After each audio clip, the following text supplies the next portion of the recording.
नमस्कार मित्रांनो, स्वामीनाम चॅनलमध्ये आपलं स्वागत आहे। मित्रांनो, आपल्यापैकी अनेक जण स्वामींचे सेवेकरी आहेत आणि मनोभावे स्वामींची सेवा करीत असतात। रोज स्वामींची उपासना करता, पूजा करता, मनोभावे प्रार्थना करता, तरी देखील या सेवेमध्ये कुठेतरी काहीतरी राहिले आहे, ज्यामुळे आपल्याला स्वामींचे अनुभव येत नाहीत किंवा मित्रांनो, स्वामींची सेवा करून अनुभव न येण्याची काही कारणे देखील असतात।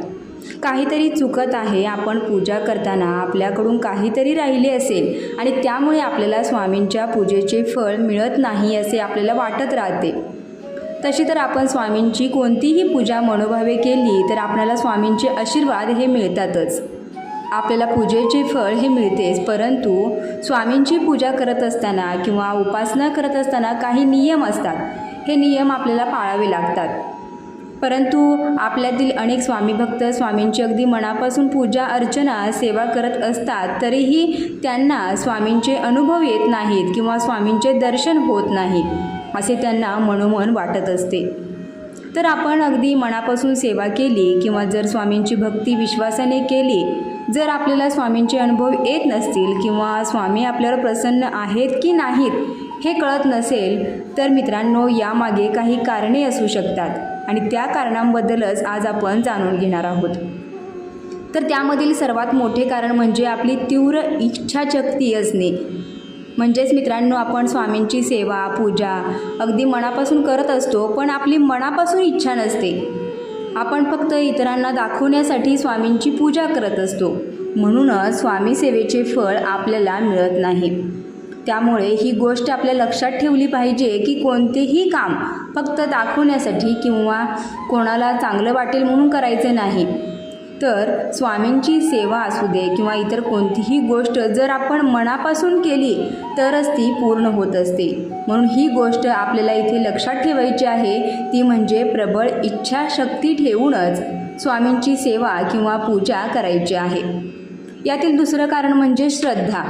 मित्रांनो, आपल्यातील अनेक स्वामी भक्त स्वामींबद्दल अनेक अंधश्रद्धा पसरवत असतात आणि त्याचबरोबर स्वामी सेवा करत असताना आपल्याला सर्वात महत्त्वाचे कार्य करायचे असते, ते म्हणजेच स्वामींवर श्रद्धा ठेवायची असते। स्वामी मला सर्व संकटातून दूर काढतील आणि त्याचबरोबर स्वामी माझ्या कायम सोबतच आहेत असा विश्वास असणे योग्य आहे।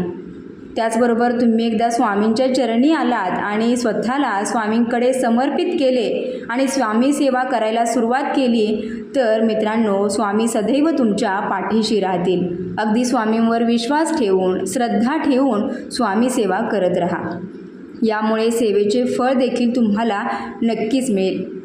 यानंतर तिसरे आणि सर्वात महत्त्वाचे कारण म्हणजे आपल्याकडून रोजच्या जीवनामध्ये ज्या काही छोट्या मोठ्या चुका होत असतात किंवा स्वामींबद्दल आपल्याला योग्य माहिती नसते आणि आपण स्वामींच्या सेवेमध्ये कोणतेही काम केव्हाही करत असतो आणि याचाही परिणाम होत असतो।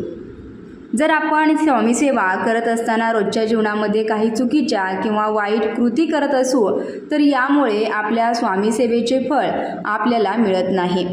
त्यामुळे मित्रांनो, आपल्याकडून कोणत्याही वाईट कृती होणार नाहीत याकडे नक्की लक्ष द्यायला पाहिजे। यानंतरचं शेवटचं कारण म्हणजेच आपल्या हातून मागील जन्मामध्ये घडलेली काही पापे। आपण मागच्या जन्मामध्ये जर काही पाप केले असेल किंवा वाईट कृती केल्या असतील, तर यामुळे देखील आपल्याला त्याचा परिणाम पाहायला मिळतो, म्हणजेच आपल्याला स्वामी सेवेचा अनुभव येत नाही। तर या सर्व कारणे आपल्याला स्वामींचे अनुभव न येण्यामागची आहेत आणि ही जी कारणे आहेत याकडे तुम्ही पुरेपूर लक्ष देणे गरजेचे आहे। तर मित्रांनो, तुम्हाला जर ही माहिती आवडली असेल तर स्वामीनाम चॅनलला लाईक आणि शेअर करायला विसरू नका।